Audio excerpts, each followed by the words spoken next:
Please subscribe to my channel to help me grow. The scream in my throat never made it out.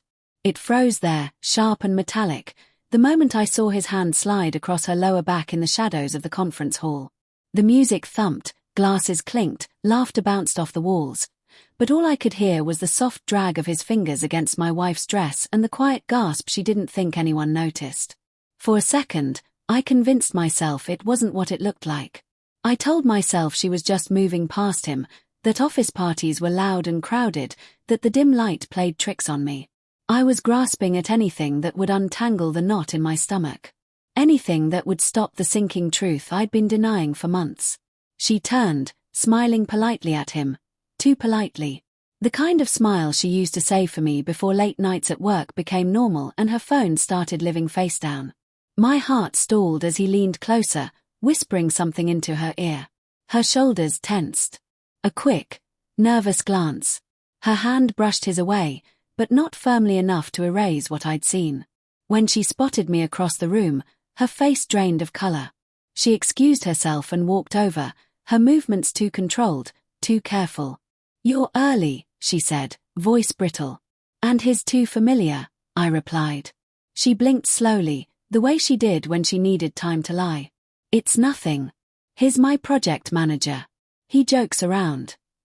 He didn't look like he was joking. A muscle in her jaw twitched. "Can we not do this here? Then tell me the truth." But she couldn't. Or wouldn't. That was its own answer. Moments later, he approached us with 2 drinks and the kind of smirk men wear when they think they've already won. He extended one glass to her, not even acknowledging me. She didn't take it, but her hesitation was enough to ignite something violent in my chest. I stepped forward, lowering my voice. "Touch her again, and you'll regret it." He chuckled. "Relax. We're all adults here." That sentence pushed me past the point of mercy. I walked out before I did something physical. I needed clarity, not a criminal record.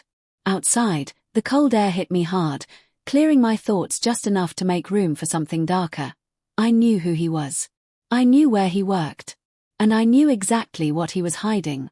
2 months ago, my wife had accidentally mentioned a rumor about him. Something about falsified sales numbers, mishandled client data, and a deal he had no right to touch. It was throwaway gossip at the time. But gossip becomes powerful when matched with motive.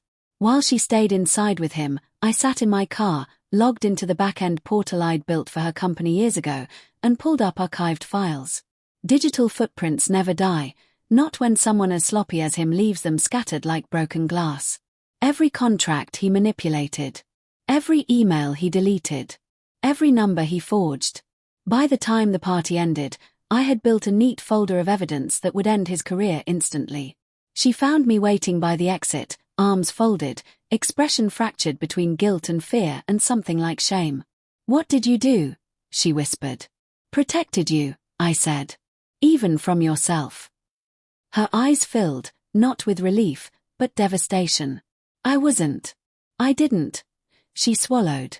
I froze. I didn't know how to make him stop. And suddenly everything twisted. The signs I'd read as emotional distance were fear. The texts she hid weren't flirtations but warnings she never sent. The smile she forced earlier wasn't affection but survival. Guilt hit me like a punch. "He'll never touch you again," I said. "What did you do?" she asked again, trembling. "I ended him. Tonight." She covered her mouth, tears slipping through her fingers. Not because she was afraid of me, but because she finally felt safe enough to break. We drove home in silence. Her hand found mine halfway there. For the first time in months, it felt like truth.